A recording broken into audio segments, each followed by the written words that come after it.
Imagine a machine, simple, yet terrifyingly efficient, the guillotine.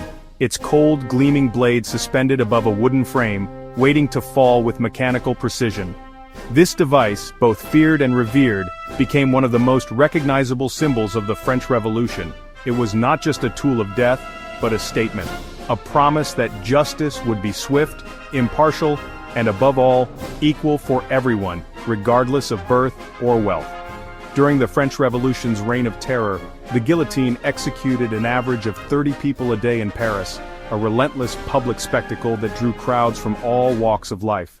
People gathered in the squares, some out of fear, others out of morbid curiosity, and many to witness what they believed was the dawn of a new, more just society.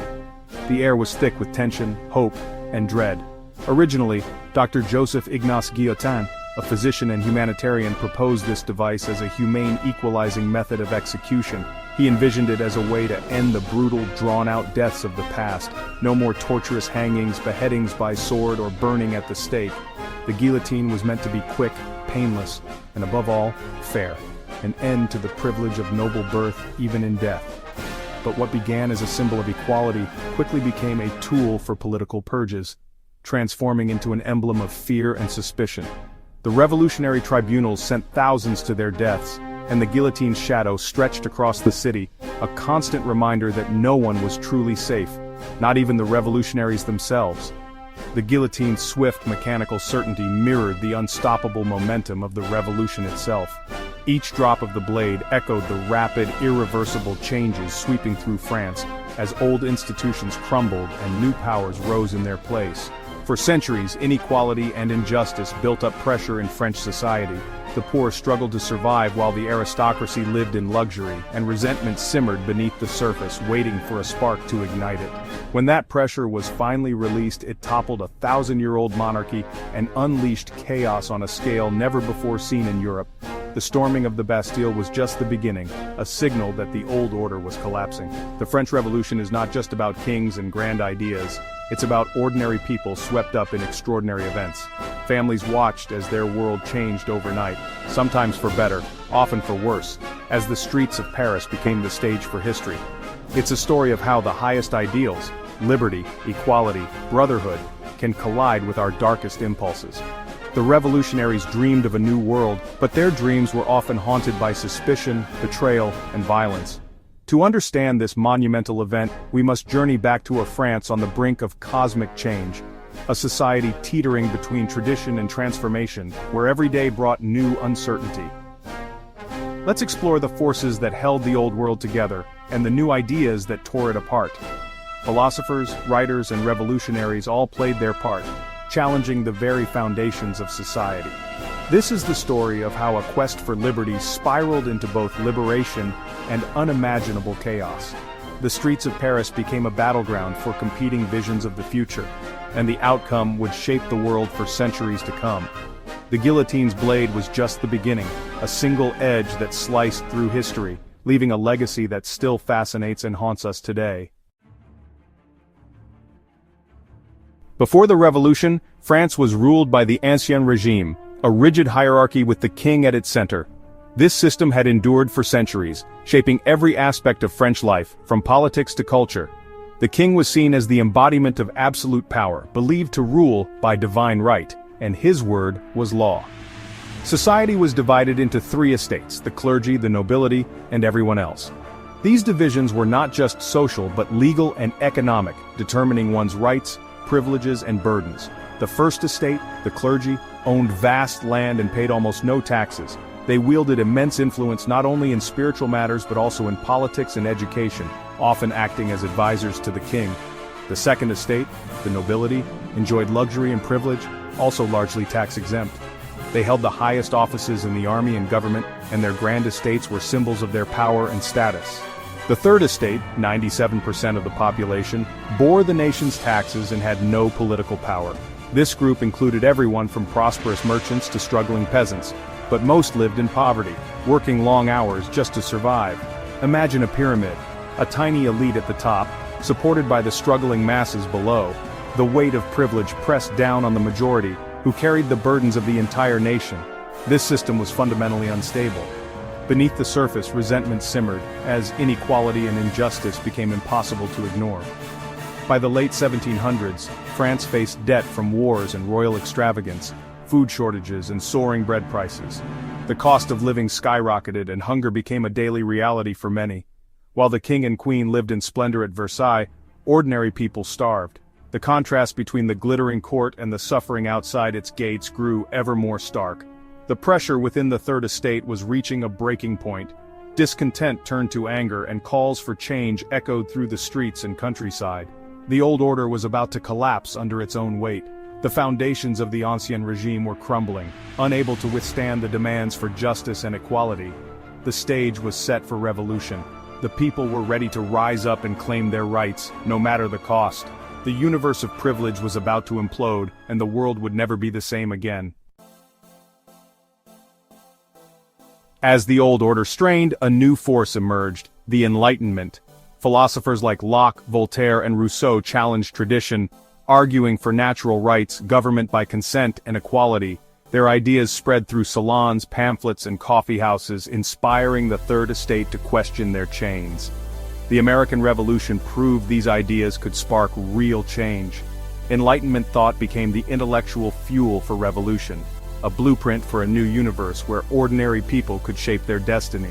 Reason, rights, and popular sovereignty became rallying cries. The darkness of the Ancien regime was about to be pierced by the light of new ideas. The revolution's intellectual foundation was set. By summer 1789, Paris was a powder keg. The king's attempts at reform stalled. The Third Estate declared itself the National Assembly. Fearing a royal crackdown, Parisians armed themselves and stormed the Bastille, a fortress symbolizing royal tyranny. The fall of the Bastille was a supernova, a violent explosion that shattered the old order. News spread rapidly, igniting uprisings across France. The king was forced to recognize the National Assembly and withdraw his troops. July 14th became Bastille Day, marking the revolution's point of no return. The people had shown they could defy a king. The revolution's momentum was unstoppable. The abstract ideals of liberty became concrete, world-changing action. The cosmos of French politics was forever altered. After the Bastille, the National Assembly issued the Declaration of the Rights of Man and of the Citizen. Inspired by Enlightenment thinkers and the American Declaration, it proclaimed, "Men are born and remain free and equal in rights." It called for liberty, property, security, and resistance to oppression. The revolution's slogan, "Liberty, Equality, Fraternity," captured its spirit. Yet these rights were not extended to women or enslaved people. The ideals were clear, but reality was messy and exclusionary. The Declaration became a guiding star, but its promises would be fiercely contested. The struggle to realize these rights would define the revolution's next chapters. The dream of equality was powerful, but incomplete.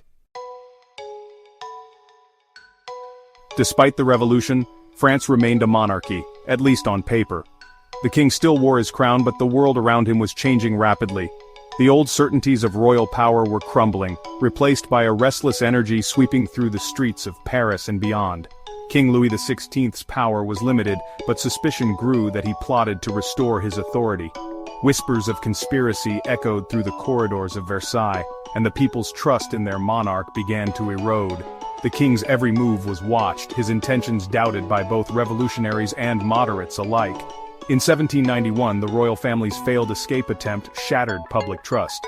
Their midnight flight to Varennes was seen as a betrayal, proof that the king could not be counted on to support the new order. The nation was stunned, and the fragile bond between ruler and people was broken.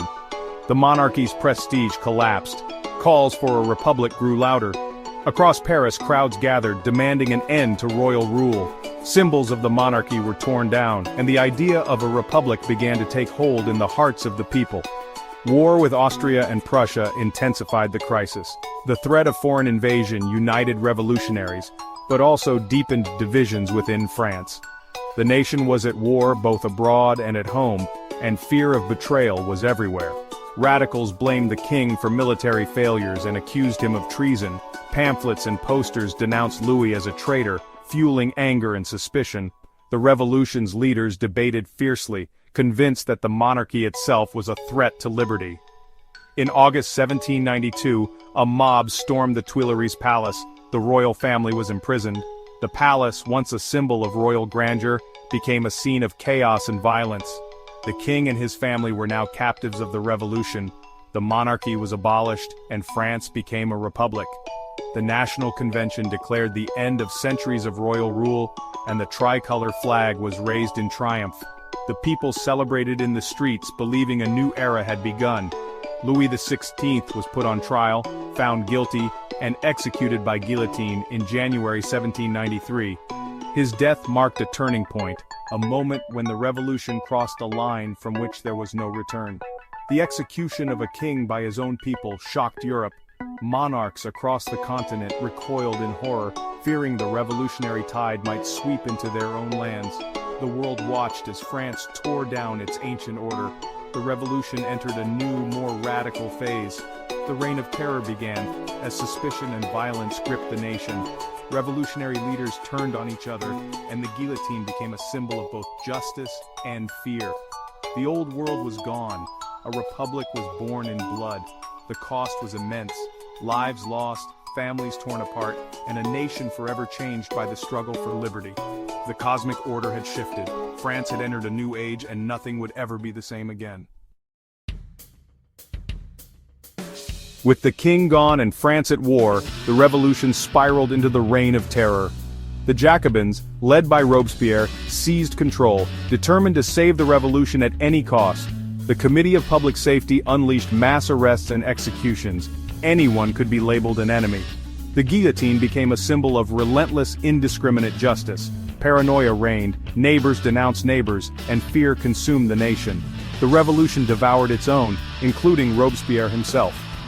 In July 1794, Robespierre was executed, ending the terror. The violence left deep scars and tarnished the revolution's ideals. The quest for liberty had become a black hole of fear. France was left traumatized, desperate for stability. After the terror, France was exhausted and unstable. The Directory government was weak and corrupt, unable to restore order. Amid chaos, a new star rose: Napoleon Bonaparte. A brilliant general, Napoleon seized power in 1799, becoming first consul. He promised to preserve revolutionary gains while restoring stability. The Napoleonic Code cemented legal equality and property rights. Napoleon stabilized the economy and reformed government. In 1804, he crowned himself emperor, ending the republic. The revolution that began by toppling a king ended with the rise of an emperor. Napoleon's empire spread across Europe, bringing both order and new wars. The dream of liberty was replaced by imperial glory. The French Revolution and Napoleonic era reshaped the world. Revolutionary armies spread ideas of liberty, equality, and nationalism across Europe. Old monarchies fell, feudalism was abolished, and the Napoleonic Code influenced legal systems worldwide. The revolution inspired independence movements from Latin America to Europe. The concept of the nation-state and modern political ideas were forged in this crucible. The political spectrum of left and right originated in revolutionary France. Human rights, democracy, and government accountability gained new momentum. The revolution's legacy is complex, noble ideals twisted by violence but also enduring hope for justice. Understanding this history helps us grasp the forces shaping our own world. The cosmic journey of humanity continues. Keep questioning, keep learning.